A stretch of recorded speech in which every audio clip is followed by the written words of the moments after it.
Hello, and welcome to episode 138 of the Quiet and Strong podcast, especially for introverts. I'm your host, David Hall, and the creator of quietandstrong.com.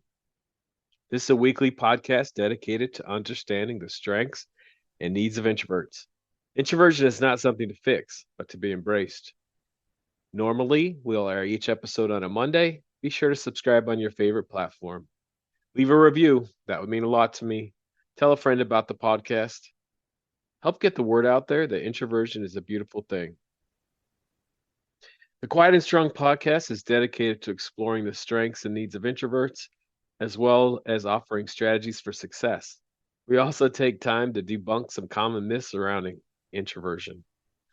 Today, we're going to dive into specific needs of introverts and how to articulate these needs.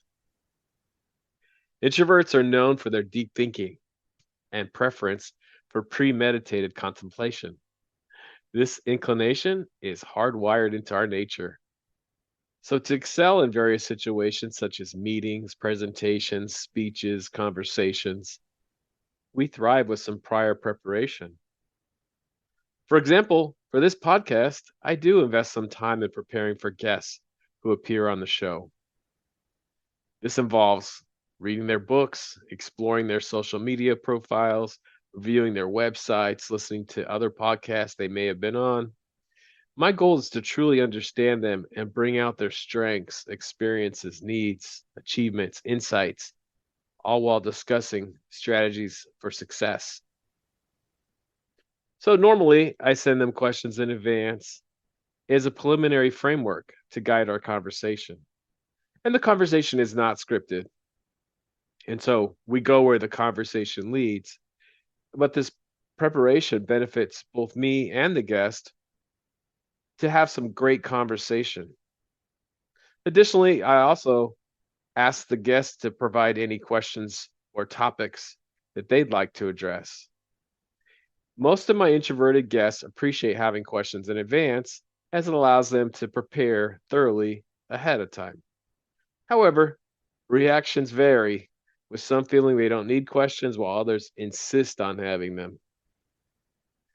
In my experience as a guest on other podcasts, some hosts provide questions or topics beforehand, while others don't.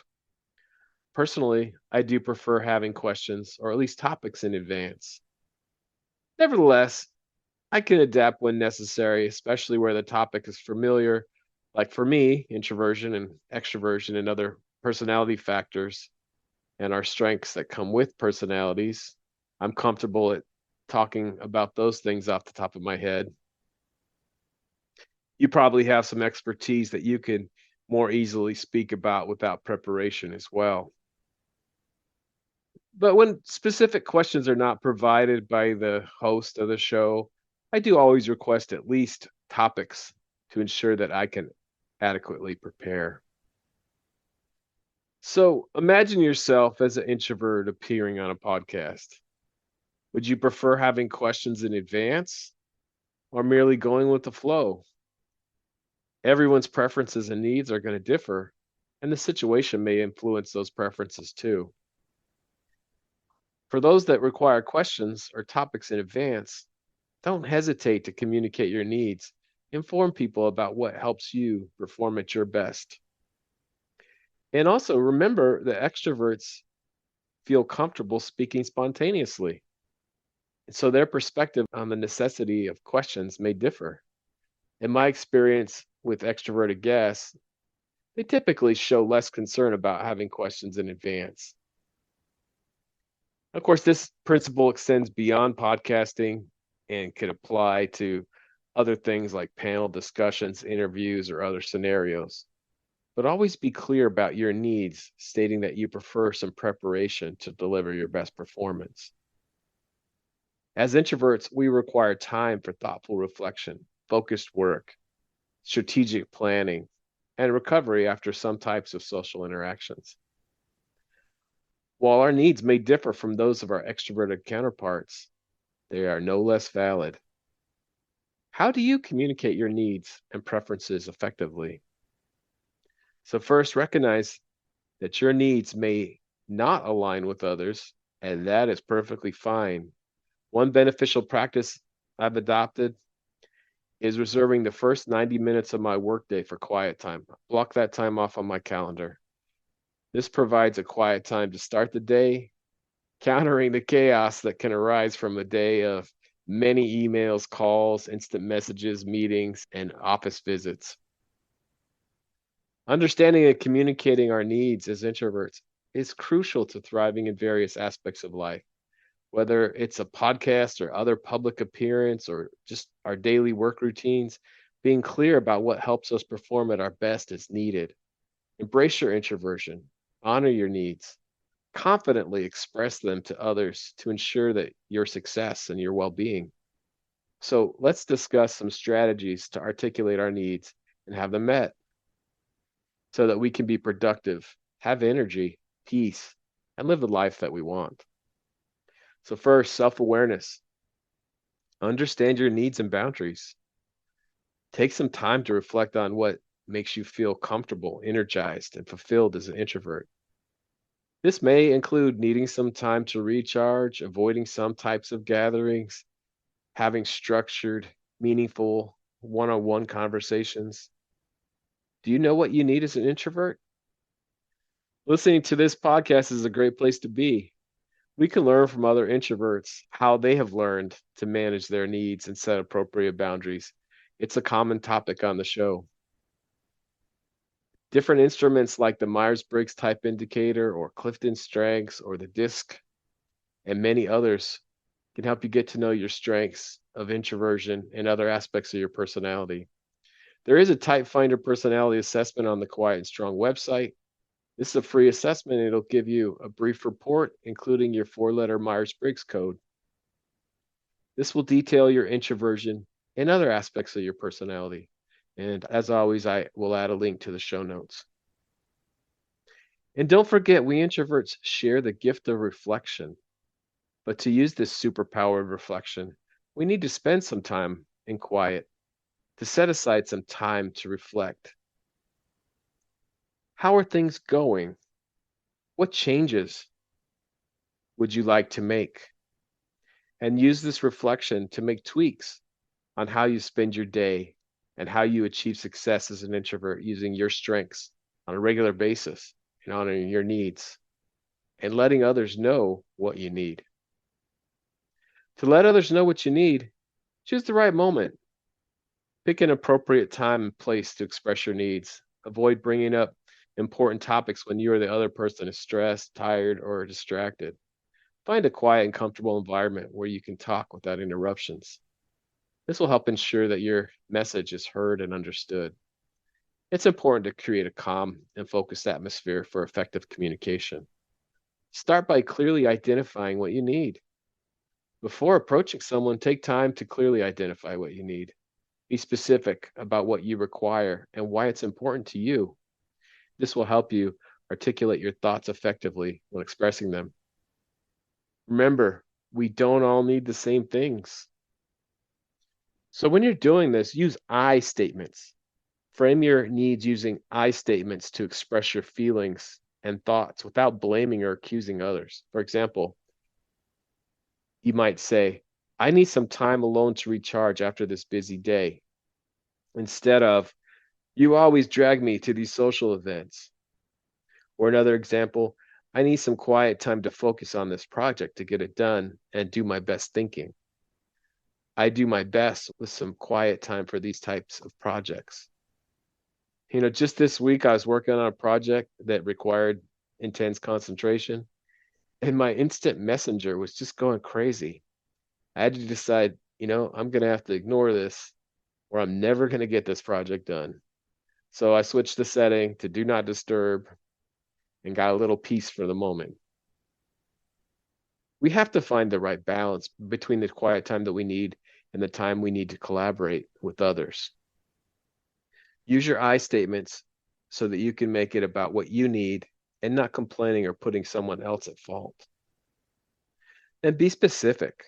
Clearly articulate your needs and preferences.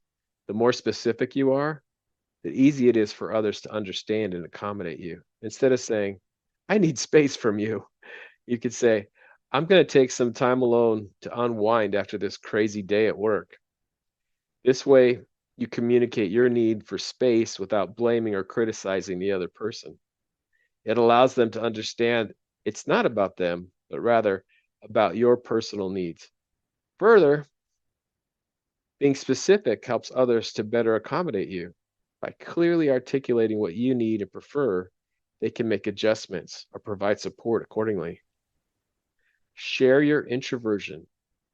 Share what it means to be an introvert. Educate others on what it means to be an introvert. Explain that introverts often need quiet and solitude to recharge, and that it's not a personal rejection of others. This can help people better understand your needs. When sharing your introversion, it can be helpful to provide examples to illustrate how you recharge and what activities bring you the most peace and energy. For instance, you could explain that spending time alone with a book or engaging in a solitary hobby like painting or writing helps you rejuvenate. It's also important to emphasize that being an introvert does not mean being antisocial or disliking others. Instead, let others know that while social interactions are enjoyable, they can be draining for introverts. I am encouraged by the growing awareness around introversion and extroversion in our different personality types. I know when I was a kid, there was no talk of introversion or extroversion, and I definitely could have used some understanding.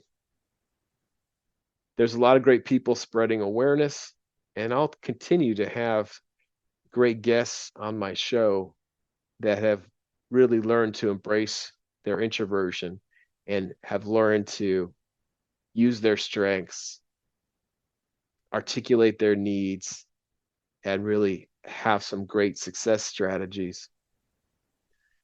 Share this podcast. Look for ways to have conversations and workshops. And remember, introversion and extroversion are not good or bad, just different. We need everybody, but we need understanding of our unique strengths and needs. Offer alternatives. When discussing your needs, be open and compromise and offer alternative solutions. For example, if you need to recharge, but don't want to completely isolate yourself from your significant other, suggest spending time together in a quieter setting or engaging in a low energy activity. Or if you really need time alone, say so, but make plans for later. This way, you can take care of your own needs while still maintaining a connection with your loved ones. It's important to remember that introverts often recharge by spending time alone. And this doesn't mean that we don't value our relationships. Practice active listening. Encourage open communication by actively listening to other people's points of view and perspective and concerns. This shows that you value their feelings and are willing to work together to find a balance. As you are seeking to have your needs met, work hard to help the others in your life at home and at work to have their needs met too. This reciprocity is a key in maintaining healthy relationships. It's important to create an environment where everyone's needs are acknowledged and addressed. At home, take the time to understand what your loved ones require from you emotionally and physically. This could involve having open conversations about a person's preferences when it comes to socializing or alone time. By actively listening and considering their perspectives, you can find ways to meet both your own needs and theirs.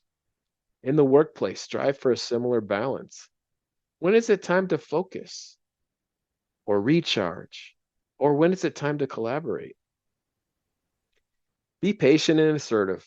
It may take time for others to adjust to your needs, especially if they're unfamiliar with introversion. Be patient and assertive in advocating for what you require to maintain your well being.